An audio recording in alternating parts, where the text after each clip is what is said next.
तीन बहनों की लालची भाभी। करिश्मा, रेशमा और मनीषा तीन बहनें हैं। उनका एक भाई भी है, मयंक।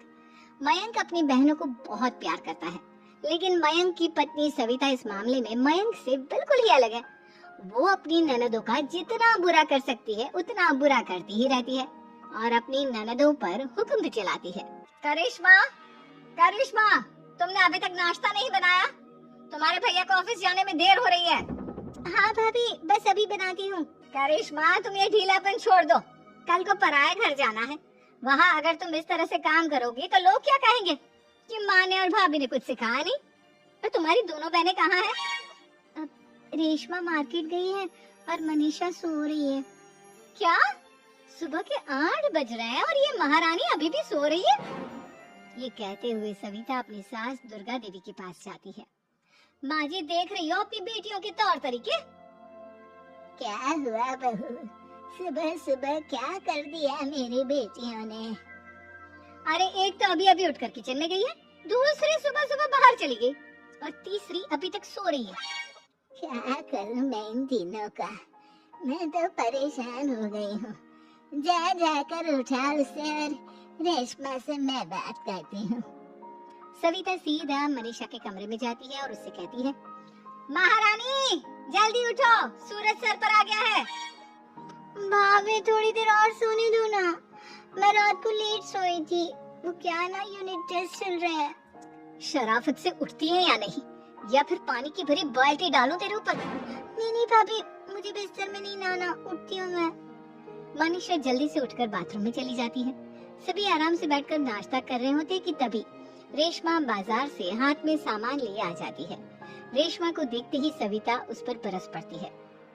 लो, आ गई महारानी। ऐसा भी क्या सामान लाना था जो सुबह आंख मलते ही बाजार की तरफ रवाना हो गई? भाभी, कल आप ही तो चीख रही थी कि घर का सारा सामान मुझे ही लाना पड़ता है, घर में किसी को भी किसी काम से कोई लेना देना नहीं है। अब मैं बाजार जाकर सामान ले आई तो आपको इस बात से भी तकलीफ हो रही है? देख रही हो माँ जी, अपनी बेटी की जुबान कैंची से भी तेज चलती है। और मयंक, आप तो कुछ कहेंगे नहीं अपनी लाडली बहन को। रेशमा, अपनी भाभी से ऐसे बात नहीं करते। चलो माफी मांगो। भैया, मैं क्यों माफी मांगू? आप भाभी से बोलिए ना कि हम पर कम हुक्म चलाया करे।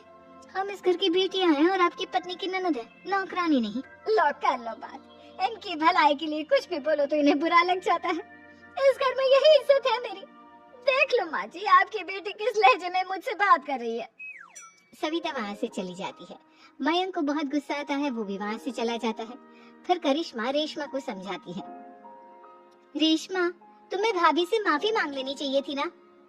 लेकिन दीदी, मैंने कुछ किया ही नहीं, तो मैं माफी क्यों मांगू? हाँ करिश्मा दीदी, रेशमा दीदी जैसे ही घर में आई भाभी ही उन पर चिल्ला रही थी। हाँ, मैं मानती हूँ कि गलती भाभी की थी। मैं तो इसलिए बोल रही हूँ कि भाभी ने माँ को तो पूरी तरह अपने वश में कर लिया है। वो हमारी बात सुनती ही नहीं। मयंक भैया हमारे लिए हमेशा खड़े रहते हैं, इसलिए उनकी बात का मान तो तुम्हें रखना चाहिए था ना। कोई फायदा नहीं दीदी, कुछ दिनों की बात और है, भाभी उन्हें भी हमारे खिलाफ भड़का देंगी। फिर वो भी माँ की तरह हमारी किसी बात का विश्वास नहीं करेंगे। इसी तरह सविता अपनी तीनों ननदों को किसी न किसी बात पर परेशान करती रहती थी। एक दिन मयंक अपनी तीनों बहनों के लिए गिफ्ट लाया। करिश्मा, ये तुम्हारे लिए हार का सेट। रेशमा, तुम्हारे लिए सुंदर सी ड्रेस। और मनीषा, तुम्हें किताबें पसंद है ना, तुम्हारे लिए किताबें लाया हूँ। थैंक यू भैया, थैंक यू भैया, थैंक यू भैया। करिश्मा, तुम्हारा नेकलेस कितना सुंदर है, ये भैया कहाँ से ले आए होंगे? मैंने भैया को 3 दिन पहले फोन पर ये डिजाइन दिखाया था और आज भैया ये ले आए। सविता तो अपनी ननदों के गिफ्ट्स देखकर जल गई और करिश्मा का नेकलेस तो उसे भी बहुत पसंद आया था। अपनी बहनों के लिए कितना अच्छा नेकलेस लेकर आए हैं, मुझे कभी कोई गिफ्ट नहीं दिया। मैं आज ही ये हार चुरा लूंगी। रात में सविता करिश्मा का हार चुरा लेती है और इसी तरह उसे अपनी ननदों की जो भी चीज अच्छी लगती वो उसे मांगती नहीं, बल्कि रात के अंधेरे में चुरा लेती। इसी तरह दिन बीतते गए और सविता ने मयंक के दिल में भी उसकी बहनों के लिए नफरत पैदा कर दी। एक दिन मयंक ने करिश्मा और रेशमा के लिए रिश्ता देखा और ये बात उसने घर में सबको बताई। माँ, करिश्मा और रेशमा के लिए बहुत अच्छा रिश्ता आया है, वो लोग कल इन्हें देखने आ रहे हैं। आप और सविता मिलकर सारी तैयारी कर लेना। ये सुनकर करिश्मा और रेशमा खुश हो जाती हैं, लेकिन सविता सोचती है, अगर इन दोनों बहनों की शादी हो गई तो घर और बाहर का काम कौन करेगा?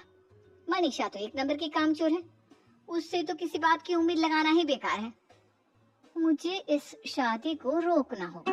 अगले दिन सभी लड़के वालों के स्वागत की तैयारी करने में लगे होते हैं। तभी मयंक अपनी बहनों से आकर कहता है, तैयार हो गई तुम दोनों? देखो दोनों लड़के बहुत अच्छे हैं, मैं कोई कसर नहीं छोड़ना चाहता, इसलिए तुम उनके सामने अच्छे से बिहेव करना और अपनी भाभी से लड़ने मत लग जाना। करिश्मा, तुम वो नेकलेस पहन लो ना जो मैं तुम्हारे लिए लाया था। भैया मैं बहुत देर से वो नेकलेस ढूंढ रही हूँ, लेकिन मुझे मिल ही नहीं रहा। क्या तुमने नेकलेस खो दिया? तुम्हें पता भी है वो कितना महंगा था? तुम कोई काम ढंग से नहीं कर सकती। मयंक गुस्से में वहाँ से चला जाता है। थोड़ी देर बाद लड़के वाले भी आ जाते हैं। वो दोनों बहनों को पसंद कर लेते हैं और रिश्ता पक्का हो जाता है।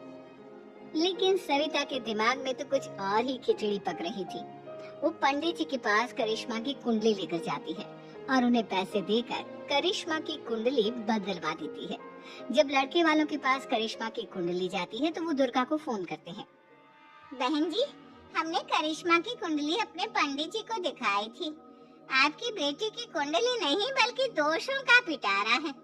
देखिए, मैं और मेरे पति इन सब बातों में बहुत विश्वास करते हैं, इसलिए हम आपकी बेटी से अपने बेटे की शादी नहीं करा सकते। इस तरह करिश्मा का रिश्ता टूट जाता है और सभी घर वालों को बहुत दुख होता है।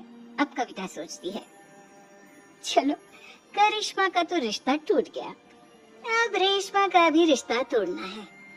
क्या करूं क्या करूं? अब सविता आवाज बदलकर किसी अननोन नंबर से रेशमा के होने वाले ससुराल में फोन करती है।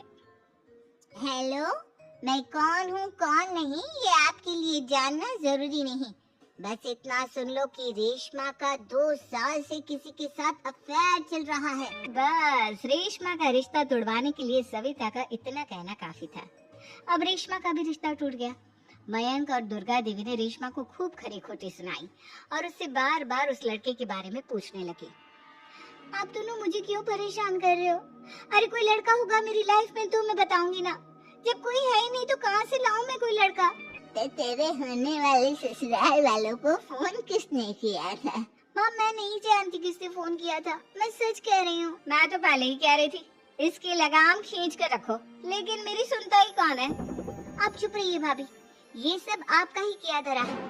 अब तीनों बहनों को विश्वास हो जाता है कि ये सब उनकी भाभी ही कर रही है। तीनों बहनें अपनी भाभी को सबक सिखाने के लिए एक वकील कर लेती हैं और घर में हिस्सा मांगा। देखो भैया, माँ बाप की जायदाद में जितना बेटों का हक होता है उतना ही बेटियों का, इसलिए इस घर के 4 हिस्से होंगे और हमें अपना हिस्सा चाहिए। मैंने तुम्हारे लिए क्या क्या नहीं किया और तुम इस घर में हिस्सा मांग रही हो? भैया, आप और माँ हम बहनों की कोई बात नहीं सुनते हो और भाभी हमारी शादी नहीं होने देगी क्योंकि उन्हें लगता है कि आप हमारी शादी में ज्यादा पैसा लगाओगे और उन्हें हम जैसी फ्री की नौकरानी कहाँ मिलेगी। तो हम भाभी के साथ तो रह नहीं सकते, हम बहनों को अपना हिस्सा चाहिए। अरे तुम्हें शर्म आनी चाहिए अपनी भाभी पर ऐसा इल्जाम लगाते हुए, वो तुम्हारे बारे में कितना सोचती है। हाँ माँ, भाभी हमारे बारे में बहुत सोचती है, दिन रात बस यही सोचती रहती है कि किस तरह से अपनी तीनों ननदों को परेशान करूं और कभी मुझे पढ़ने भी नहीं देती। दोनों बहनों का रिश्ता भी तो इन्होंने ही तोड़वाया है और रात में हमारे कमरे में आकर हमारी चीजें भी चुराती हैं। इसी तरह सविता की तीनों ननदें अपनी बात पर अड़ी रही। अब कोर्ट में तारीख भी शुरू हो गई। जब सविता को लगा कि उसकी तीनों ननद इतनी आसानी से नहीं मानने वाली, तो उसने अपने पति और सास को सारी सच्चाई बता दी और अपनी तीनों ननद से माफी मांगी। मयंक और दुर्गा को भी अपनी गलती का एहसास हो गया। अब सविता खुद करिश्मा और रेशमा के लिए अच्छा रिश्ता ढूंढती है और उनकी शादी करवाती है।